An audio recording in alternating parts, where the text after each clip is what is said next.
आणि या ठिकाणी जे जे महामानव होऊन गेले त्या सर्व महामानवांना प्रथम विनम्र अभिवादन। आजच्या कार्यक्रमाचे आयोजक माननीय इंजिनियर मस्के सर आणि आजच्या या कार्यक्रमाचे अध्यक्ष आदरणीय PS मस्के सर, या ठिकाणी उपस्थित असलेले आमचे सर्व बौद्ध उपासक उपासिका आणि बालकांनो, आजचा दिवस हा अत्यंत महत्त्वाचा आहे। आज आपण संविधान दिवस संपूर्ण भारतामध्ये साजरा केला। 15 ऑगस्ट 1947 ला भारत देश स्वतंत्र झाला। सप्टेंबर 1946 मध्ये राज्यघटनेची निर्मिती करण्यासाठी निर्माण करण्यात आली आणि यामध्ये बाबासाहेबांनाही स्थान देण्यात आलं। 2 वर्ष 11 महिने 17 दिवस अथक परिश्रम घेऊन डॉक्टर बाबासाहेब आंबेडकरांनी घटना लिहिली। बाबासाहेबांनी घटना लिहिल्यानंतर काही लोकांचा आक्षेप असतो की बाबासाहेबांना शिल्पकार का म्हणायचं।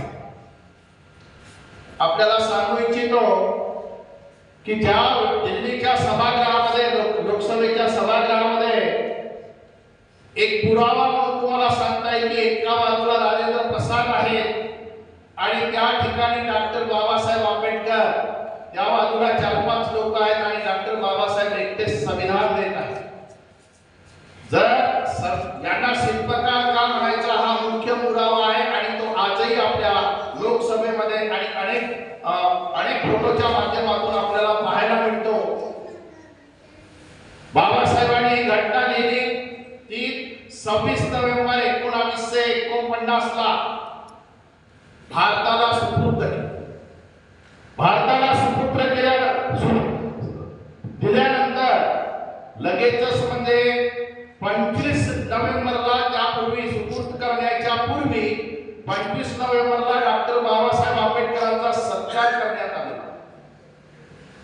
डॉक्टर बाबासाहेब आंबेडकरांचा सत्कार करताना डॉक्टर बाबासाहेबांनी त्या ठिकाणी म्हटलं होतं की घटना कितीही चांगली असली तरी घटना चालविणारे जर चांगले नसतील तर ती घटना कुचकामी ठरते आणि घटना कितीही वाईट असली आणि चालवणारे प्रामाणिक असतील तर ती घटना योग्य दिशेने काम करते, असा इशारा त्या दिवशी डॉक्टर बाबासाहेब आंबेडकरांचा सत्कार करताना बाबासाहेबांचं 55 मिनिटाचं भाषण होतं। त्या 55 मिनिटाच्या भाषणामध्ये डॉक्टर बाबासाहेबांनी अनेक मुद्दे त्या ठिकाणी स्पष्ट केलेले आहेत असं आपल्याला जाणवतं।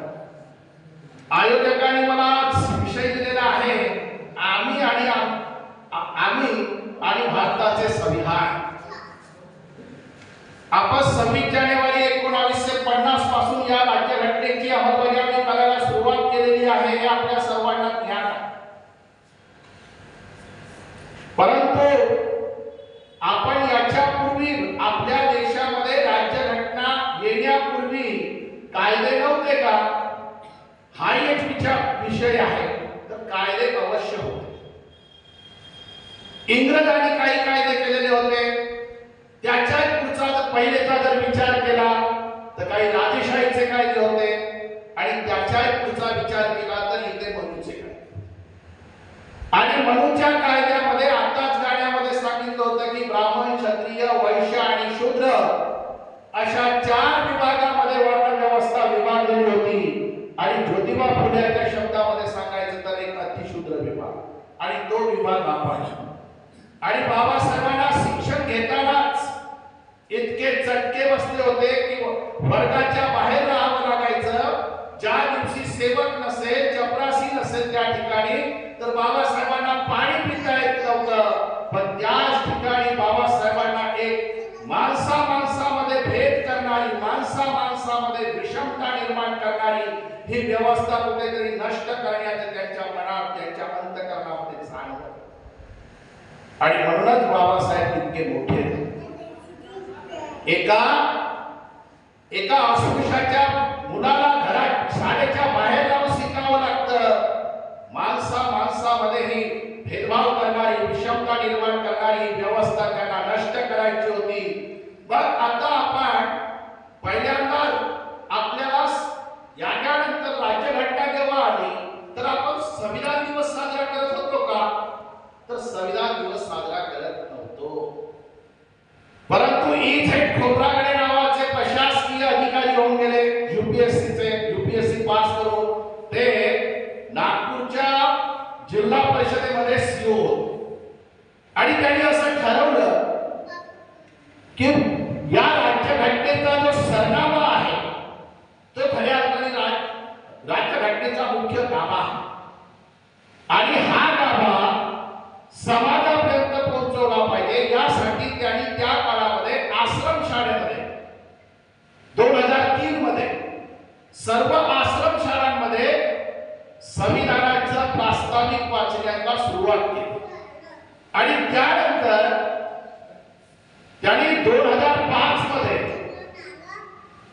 नागपूरच्या सगळ्या विद्यालयामध्ये रंगीत अक्षरांनी सरनामा आपापल्या शाळेवर लिहायला सांगितला आणि तो सरनामा लिहिला।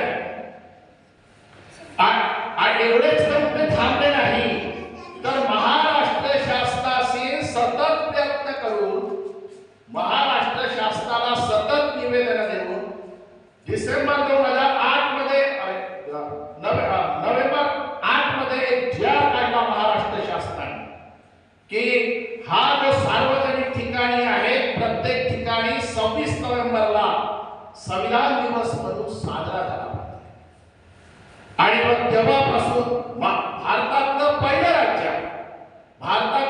राज्य आहे की महाराष्ट्र हे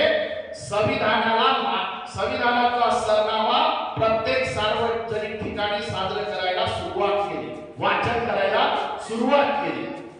तिथेच थांबले का इझेड खोब्रागडे? तिथेच थांबले नाही इझेड खोब्रागडे। मग इझेड खोब्रागडेने काय केलं असेल तर पंतप्रधानाला पत्र पाठवायला सुरुवात केलं आणि त्या ठिकाणी सन 2015 मध्ये हा ठराव पास करण्यात आला। भारतातल्या प्रत्येक सार्वजनिक ठिकाणी 26 नोव्हेंबरला हा संविधान दिवस म्हणून साजरा झाला आणि संविधान दिवस साजरा करण्याचं 2015 पासून आपण सगळ्यांनी सार्वजनिक ठिकाणी देशाच्या पातळीवर सुरुवात झाली। पण आता राज्यघटना म्हणजे काय? आपण नेहमी राज्यघटना म्हणतोय पण राज्यघटना म्हणजे देशाचे एक सर्वोच्च कायदे आहे।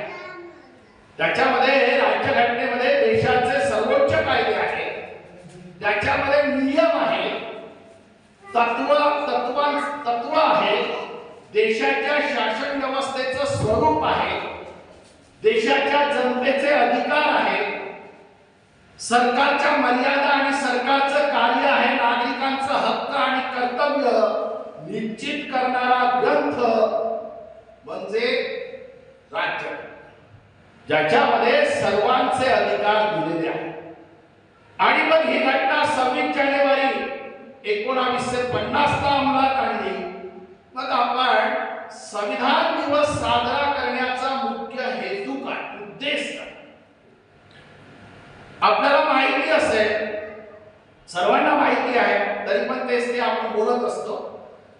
संविधान दिवस जो आहे हा साजरा करण्याचा हेतू असा आहे की डॉक्टर बाबासाहेब आंबेडकरांनी अथक परिश्रमातून ही घटना तयार केली आणि या दिवशी संविधान देशाला समर्पित केलं।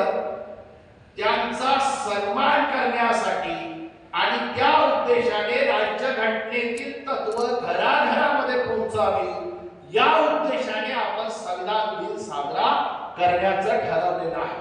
संविधान दिन साजरा करण्याचा उद्देश काय? तर राज्यघटनेचा जो सरनामा आहे त्यालाच प्रास्ताविका म्हणतात, त्यालाच प्रियांबल सुद्धा म्हणतात। आता मी 3 पैकी कुठलाही शब्दाचा जर प्रयोग केला तर तो सरनामा असेल किंवा राज्यघटनेची प्रास्ताविका असेल किंवा प्रियांबल असेल। तर घटनेचं स्वरूप काय असायला पाहिजे? मग घटनेचं स्वरूप बाबासाहेबांनी त्यावेळेस असे जेव्हा घटना समिती तयार झाली होती आणि त्याच्यामध्ये सदस्य होते आणि हिंदू म्हणायला लागले की ब्रह्मेश्वराला समर्पित करा. तिकडे ख्रिश्चन वेगळं म्हणू लागले, शीख वेगळं म्हणू लागले, जैन वेगळं म्हणू लागले. त्यावेळेस बौद्ध धर्म बाबासाहेबांनी आपल्याला दिलेलाच नव्हता. बाबासाहेबांनी तसं काही म्हटलं. बाबासाहेबांनी पंडित नेहरूंनी विचार केला. मग त्यांनी सरनाम्यामध्ये काय सांगितलं असेल तर आम्ही भारताचे लोक, भारताचे एक सार्वभौम, म्हणजे कुठल्याही ब्रह्मेश्वराला नाही. जर ब्रह्मेश्वराला केलं असतं तर ती हिंदूची राज्यघटना झाली असती. बायबलचा विचार केला असता तर ती ख्रिश्चनाची राज्यघटना झाली असती आणि त्यांनीच मांडलं असतं, बाकीच्यांनी मांडलं नसतं. अल्लाची जर साथ घेतली असती तर मुस्लिम मांडले असते, बाकीचे लोक नाही. पण विचार कोणता केला? आम्ही भारताचे. मग याच्यामध्ये सगळे आपण. पण आपल्याला राज्यघटनेमध्ये सार्वभौम हा शब्द आहे. सार्वभौम म्हणजे काय? तर देशाची सर्वोच्च सत्ता, आपल्याला आता ब्रिटिश गुलामीतून मुक्त झालेले आहोत. आपण राज्यघटनेच्या विचारानुसार सार्वभौमत्व याचा अर्थ असा आहे, आपण आर्थिक, सामाजिक, राजकीय दृष्ट्या स्वतंत्र आहोत. आपल्या देशावर कुणाचाही बंधन नाही. आपण त्यांच्या अधिकाराला बळी पडू शकत नाही. कुणीही आपल्यावर दबाव टाकू शकत नाही आणि आपण कुणाचंही शोषण करू शकत नाही. संपत्तीची सर्वांना समान संधी आणि समान न्याय, अशा प्रकारचा अर्थ साम्यवाद. साम्यवाद म्हणजे काय? त्या ठिकाणी सार्वभौमत्व आलं, त्याच्यानंतर साम्यवाद. आता साम्यवाद हा कम्युनिस्ट पक्षाच्या विचारधारेने जर विचार केला तर उत्पादनाची सर्व मालकी सरकारच्या मालकीची असते. आणि अमेरिकेचा भांडवलशाहीचा विचार केला तर भांडवलशाहीमध्ये सगळे खाजगी व्यक्तीला अधिकार देऊन टाकलेले असतात. आपल्याला तो विचार इथे अभिप्रेत नाही आहे. आपल्या समाजवादामध्ये, आपल्या देशाच्या समाजवादामध्ये काही खाजगी उद्योग असतील, काही सरकारचे असतील आणि काही दोघांचे मिळून असतील आणि सर्वांना समान संधी या ठिकाणी देण्याचं आपल्या भारतीय राज्यघटनेनं ठरवलेलं आहे. शोषण विरहित समाजाची निर्मिती म्हणजे समाजवाद. शोषण विरहित समाजाची निर्मिती म्हणजे समाजवाद. अशा प्रकारचा विचार बाबासाहेबांनी आपल्या समोर मांडलेला आहे असं आपल्याला दिसून येते. आता आपण या ठिकाणी विचार करणार आहोत. समाजवाद झाल्यानंतर आपल्याला धर्मनिरपेक्षता हा कोणत्या अर्थाने शब्द वापरलेला आहे बाबासाहेबांनी, आणि घटनेचा जो सरनामा आहे तो काही असाच कुणीतरी लिहिला म्हणून आपण घेतला नाही. त्याच्यावर खूप मोठ्या प्रमाणात खत झालं, त्याच्यावर चर्चा झाली आणि नंतर या राज्यघटनेमध्ये हा सरनामा जो आलेला आहे, राज्य सर्व धर्मापासून दूर आहे.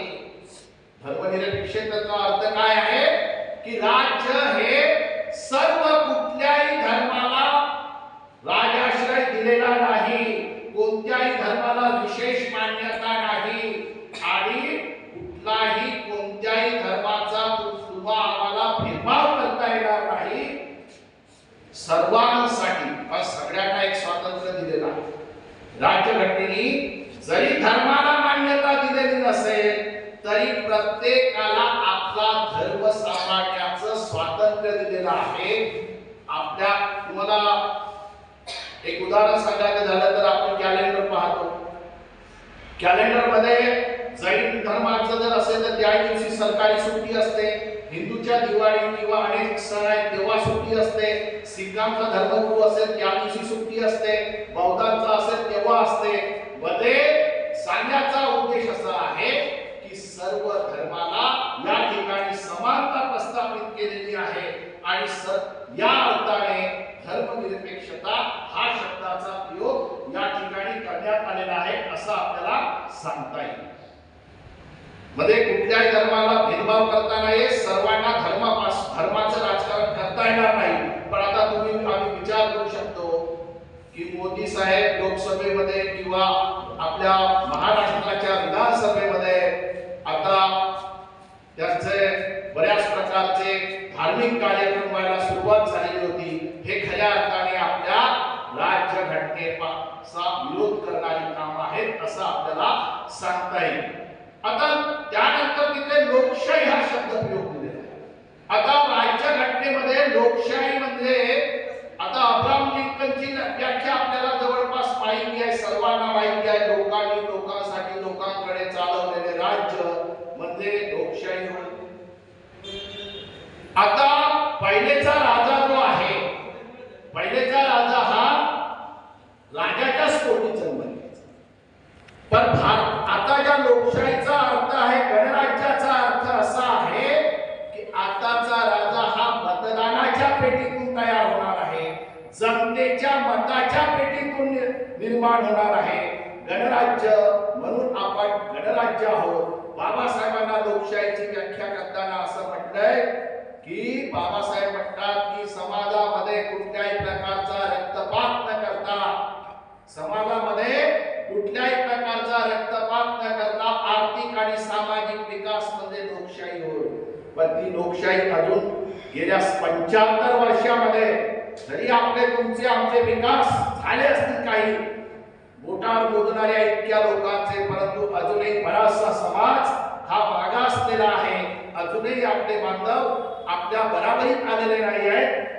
या अर्थाने लोकशाहीला आपण पाहिलं पाहिजे आणि सर्वांना राज्यघटनेमध्ये त्या कलमा आणि ती पुढे येणार आहे, थोडं सांगता सांगता येत जाणार आहे. आता प्रजासत्ताक म्हणजे काय? त्या ठिकाणी प्रजासत्ताक हा शब्द आहे. प्रजासत्ताक या शब्दाचा अर्थ असा आहे की राजाचा जो राजा बनेल तो निवडणूक प्रक्रियेने बनेल. कुठल्या प्रक्रियेने बनेल? निवडणुकीच्या प्रक्रियेने बनेल. देशाच्या जनतेने ते निवडून दिलेले प्रतिनिधी असतील, तुम्ही निवडून दिलेले प्रतिनिधी असतील. वंश परंपरागत राजा किंवा सर्व नागरिक म्हणून जेव्हा तो निवडून देतील तेव्हाच तो येईल. पहिले राजाचा मुलगा असायचा तो राजा व्हायचा. आता काही लोक म्हणतात की नेहरू गांधी घराणा आहे, परंतु आपण हेही लक्षात ठेवलं पाहिजे, मी म्हणजे त्या घराण्याचा समर्थक नाही, परंतु ज्या वेळेस पंडित नेहरू यांचा मृत्यू झाला त्यानंतर जेव्हा इंदिरा गांधी राजकारणामध्ये आल्या आणि राजकारणामध्ये येऊन जेव्हा निवडून गेल्या तेव्हा त्या पंतप्रधान झालेल्या होत्या. त्यांना काही म्हणजे असंच जाऊन राजाच्या पोटी जाऊन राजा धर्माने आलेला आहे म्हणून पद दिलेलं नव्हतं. आता जर तसं असतं तर त्याच घराण्याची सत्ता असती, परंतु तसं होत नाही. आज आपल्याला 18 वर्षाच्या पुढील सर्वांना मतदानाचा अधिकार दिलेला आहे. 18 वर्षाच्या पुढील आणि 21 वर्षात पूर्ण झालेला असेल तर त्याला कुठल्याही सभेला निवडणूक लढवण्याचा अधिकार आहे. तर या अर्थाने आपला हा प्रजासत्ताक शब्द प्रयोग केलेला आहे, हे आपण लक्षात ठेवायचं आहे. तुम्हाला माहिती आहे तरी पण त्याची उजाळणी म्हणून आपण करतो. आपण सगळे ज्ञानी आहात तरी पण वक्ता म्हटल्यानंतर या गोष्टी सांगाव्या लागतात. त्यानंतर सरनाम्यामध्ये न्याय हा शब्द, जिथे कोणावरही अन्याय होणार, लिंगभेदावरून कुठल्याही प्रकारचा अन्याय होणार नाही.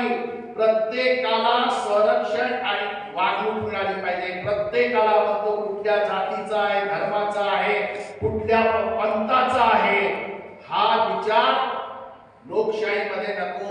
तर या सरनाम्यामध्ये न्याय हा शब्द प्रयोग आलेला आहे. तो न्याय प्रत्येकाची सुरक्षितता असली पाहिजे, प्रत्येकाला न्याय मिळाला पाहिजे. तो सामाजिक न्याय असेल, तो आर्थिक न्याय असेल, तो राजकीय न्याय असेल, प्रत्येकाला न्याय मिळणं गरजेचं आहे. आणि या अर्थाने हा शब्द प्रयोग बाबासाहेबांनी राज्यघटनेमध्ये न्याय या शब्दाचा अर्थ लावलेला आहे. त्यानंतर स्वातंत्र्य.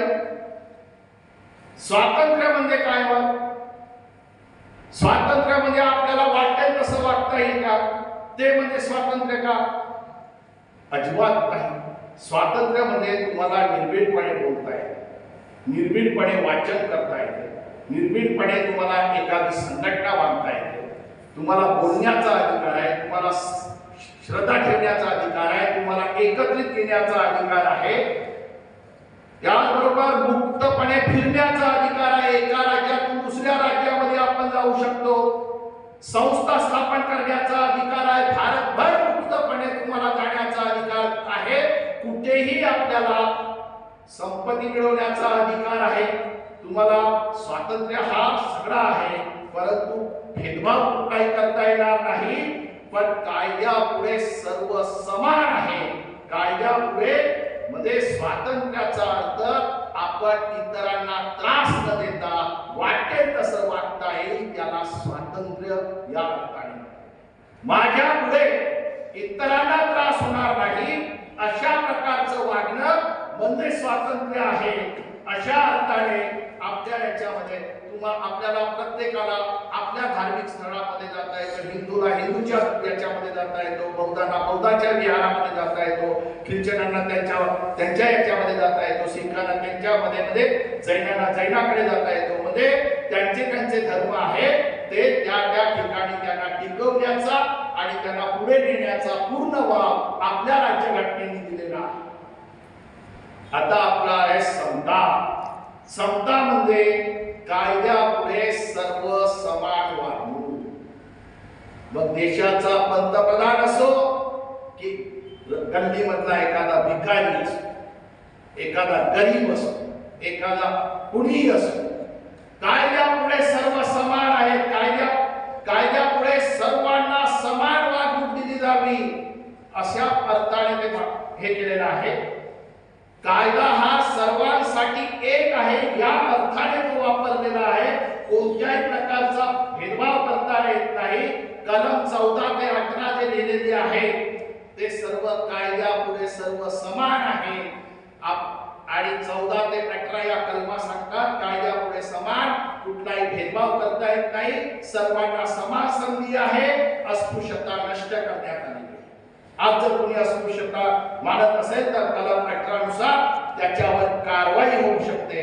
आणि त्यानुसार त्यानंतर राज्यघटनेमध्ये बंधुता. आता बंधुता म्हणजे काय तर समाजामधील सर्व लोकांमध्ये परस्पर आदर निर्माण झाला पाहिजे. या अर्थाने सर्वांमध्ये प्रेम असलं पाहिजे, सहकार्य असलं पाहिजे, ऐक्य असलं पाहिजे, सर्वांमध्ये एकमेकाविषयीची बंधुभाव असला पाहिजे. कुठल्याही प्रकारचा मध्ये तत्वाशी विरोध असला पाहिजे, पण मनभेद होता कामा नये. एखाद्या वेळेस एखाद्याचे तत्व आपल्याला पटू शकत नाही हे मान्य आहे, पण आपल्यामध्ये मनभेद होऊ नये, मध्ये एखाद्याचा राग करू नये. आपल्याला एखाद्याचा विचार पटत नाही तो सोडून द्यायचा, पण एकमेकांमध्ये मनभेद करणे ही मोठी शोकांतिका राहणार आहे. म्हणून त्यांनी बंधुता निर्माण केली पाहिजे. मग तो मुस्लिम असेल, इस्लाम मध्ये जैन असेल, ख्रिश्चन असेल, कुठल्याही धर्माचा असेल तरी तो माणूस आहे आणि माणसामध्ये बंधुता निर्माण झाली पाहिजे. या अर्थाने हा शब्द प्रयोग करण्यात आलेला आहे. आता तुम्हाला जे मुख्य शब्द होते, जे राज्यघटनेमध्ये मुख्य शब्द होते, त्या शब्दांवर आपण या ठिकाणी विश्लेषण करण्याचा प्रयत्न केलेला आहे. आता आपल्याला संविधानाने काय अधिकार दिलेले आहेत तर 340 ही जी कलम आहे भारताच्या राज्यघटनेमध्ये 395 जे कलम आहेत त्याच्यापैकी 340 कलम जी आहे जो समाज सामाजिक आणि शैक्षणिक दृष्ट्या मागासलेला आहे त्यामध्ये ओबीसी वर्गाची तरतूद करण्याचे अधिकार दिले. आज तुम्ही पाहताय मराठा समाज आरक्षणासाठी 1 से 2 नावाची कलम होती, ती केंद्र सरकारने रद्द केली आणि पहिले राज्याला अधिकार दिलेले होते आरक्षणाचे, पण आता सर्व आरक्षणाचे अधिकार केंद्राकडे आणि मराठा मोर्चा काढतात आणि मागणी कुणाकडे करतात? मुख्यमंत्र्यांकडे. मध्ये हे खरंच न्यायालयामध्ये चालणार का? मध्ये विचार करण्याची गोष्ट आहे. 301 41 कलम ही अनुसूचित जमातीच्या लोकांसाठी आहे. आधी जे एसटी मध्ये येतात सगळे त्या एसटी कर्मचाऱ्यांमध्ये. आता महाराष्ट्रामध्ये एसटी मध्ये आम्हाला समाविष्ट करा, आम्हाला समाविष्ट करा म्हणून बाकी धनगर समाज किंवा इतर बंजारा समाज मागे नाही. विचार करा, हा केंद्राकडे अधिकार आहे आणि महाराष्ट्र शासनाकडे मोर्चे काढले जातात. खऱ्या अर्थाने मोर्चे काढण्याचा त्यांना अधिकार आहे, पण तो केंद्राकडे काढला पाहिजे ना. पण केंद्राकडे काढत नाही आणि ते महाराष्ट्रामध्ये काढतात. आणि 342 कलम ही अनुसूचित जातीसाठी. अनुसूचित जातीमध्ये आपला पण वर्ग त्याच्यात येतो. आणि 342 ही जी कलम आहे ती तुम्हाला एक सुधारणा करण्याची संधी दिलेली आहे. एचबीसी मध्ये अदर बॅकवर्ड क्लासेस जर असतील कोणी तर सामाजिक आणि शैक्षणिक दृष्ट्या ते जर मागासलेले असतील तर त्यांना त्याच्यामध्ये काही आरक्षण देता येऊ शकते का याच्यासाठी आयोग नेमावा लागतो. आणि त्या आयोग जर नेमला गेला तर तो आयोग नंतर काय ठरवेल ते सरकारवर असते. तर आपल्या देशाचं कलम 1 असं आहे. कलम 1 काय सांगतं की संघराज्याचे नाव, आपल्या संघराज्याचे नाव इंडिया अर्थात भारत आहे. हे कुणालाही या चौकटीला बदलवता येणार. देशाची 368 ही कलम अशी आहे. 368 मध्ये 1, 2, 3 अ ब क असे आहे. सामान्य कायदे असतील तर लोकसभेमध्ये 543 सदस्य असतात. 543 पैकी साधं बहुमत असेल तर त्यांना पारित करतात. 368 कलम ब जे आहे ते आपल्या सीमा प्रश्न असतील, नद्याचे प्रश्न असतील तर त्याच्या आधारावर त्यांना साध्या बहुमतानं त्यांना काय करता येते ते सोडवता येऊ शकतं लोकसभेत. परंतु 368 क जे आहे ते अत्यंत महत्वाचं आहे. सरकारला कुणाचंही आरक्षण काढताना किंवा देताना जर समजा त्या ठिकाणी त्यांना वरती तर बहुमत पाहिजे, परंतु जे 29 राज्य आहेत त्या राज्यामधलं सुद्धा बहुमत पाहिजे आणि त्यांना पाठिंबा पाहिजे, तेव्हाच त्यांना बदल करता येईल. मग या भानगडीत पडतील का ते राज्यघटना बदलवण्याच्या? मग राज्यघटना बदलवण्याच्या भानगडीत पडत नाही आहेत ते. मग राज्यघटनेला कसं विकृत करता येईल, त्यांच्या विरोधामध्ये कसं काम करता येईल यासाठी आता राजकीय लोकांचा प्रयत्न चाललेला आहे. आणि तो तुम्ही आम्ही सर्वांनी समजून घेण्याची गरज आहे. आणि खऱ्या अर्थाने आपलेच लोक आज जर बिहारमध्ये जर विचार केला तर तिथले एससी एसटी चे लोक भाजपा सोबत आहेत. आपले लोक भाजपा सोबत गेलेले आहेत. आपले रामदा आठवले साहेब त्यांच्या सोबत गेलेले आहेत. मध्ये राज्यघटनेची एवढी विकृती होत चाललेली असताना सत्तेच्या लालसेपायी आपण जर समजा असे आहोत तर आता तुम्हा आम्हा सगळ्याला जनतेला जागरूक होण्याची गरज. आपल्यातला इगो, तुमच्या माझ्यामध्ये जो इगो असेल की तो इगो आपण सगळ्यांनी काढून टाकण्याची गरज. आपण कुठेतरी जसा इस्लाम हा कुठे एकत्रित येतो तर त्यांच्या मस्जिदीमध्ये एकत्रित येतो. आपल्याला सुद्धा आपला सगळं बाजूला ठेवून आपल्याला वस्त्यामध्ये जाऊन आपण विहारामध्ये जाऊन आपण जसा बुद्ध आणि धम्म हा ग्रंथ आपल्या विहारामध्ये वाचन करतो, ज्या पद्धतीने मिलिंद प्रश्नाचं वाचन करतो त्याच पद्धतीने आपल्या राज्यघटनेचं सुद्धा वाचन व्हावं अशी अपेक्षा या ठिकाणी आपल्याला सांगायला हरकत नाही. कारण राज्यघटना बाबासाहेबांनी खूप मेहनत केली, पण राज्यघटनेचे आपल्याला माहितच नाही बऱ्याच गोष्टी. राज्यघटनेमध्ये कलम 14 काय सांगते की कायद्यापुढे सर्व समान आहे.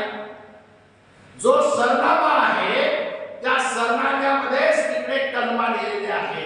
सरनामा ज्या पद्धतीचा आहे, ज्या तत्वाचा आहे, ज्या विचाराचा आहे त्याच विचाराच्या कलमा त्या ठिकाणी दिलेल्या आहेत. कलम 14 मध्ये कोणत्याही अन्याय भेदभाव करता येणार नाही.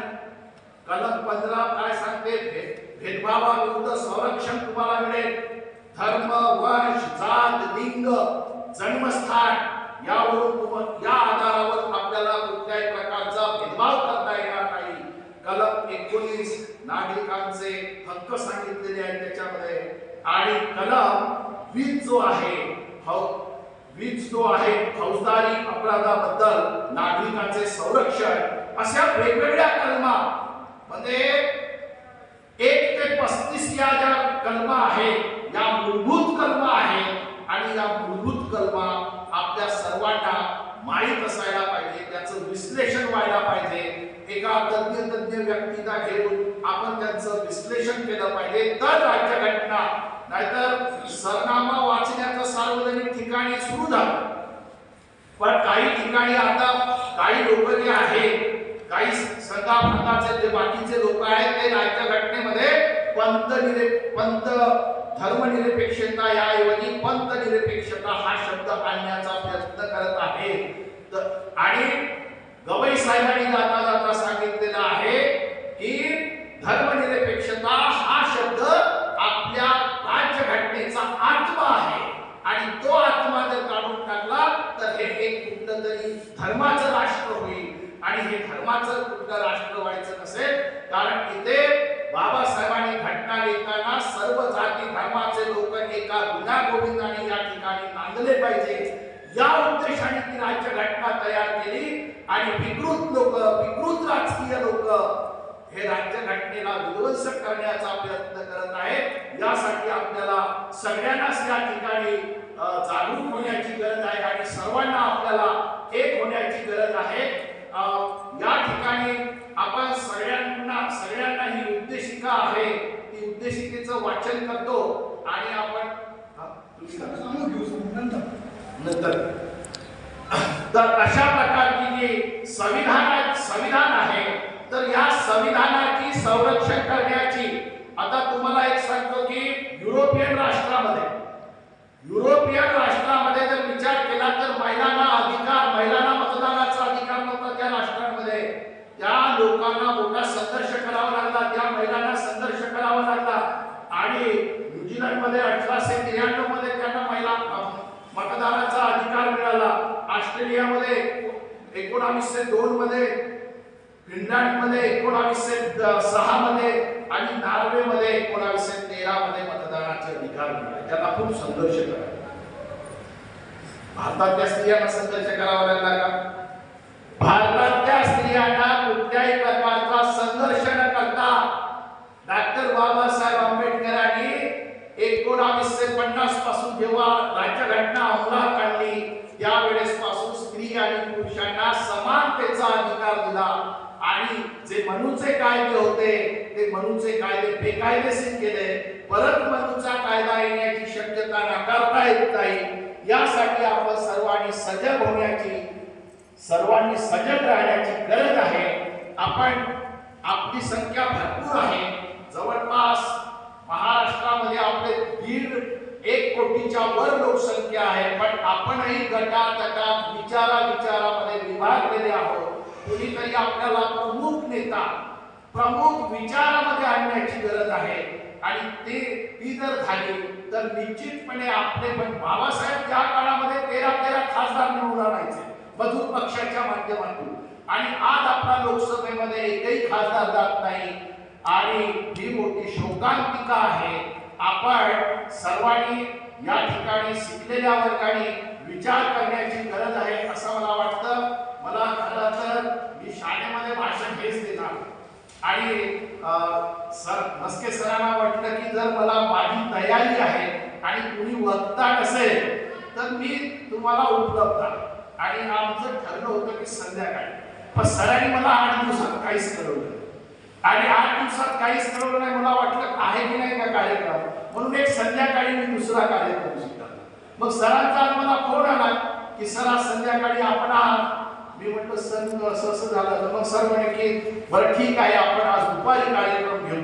आणि मला संविधानाच्या संदर्भामध्ये जे ऐकलं, जे मला वेळेवर सुचलं, ते मी आपण कमी लोक आहोत. भगवान बुद्धांनी 5 लोकांना पहिल्यांदा धम्मचक्र परिवर्तन केलेलं होतं. मग आपण तर त्याच्यापेक्षा जास्त आहोत आता सध्याच्या काळात. मध्ये हेच 5 लोक कितीतरी लोकांना सांगू इच्छितात किंवा सांगतात, तर कार्यक्रम होणं महत्वाचं आहे.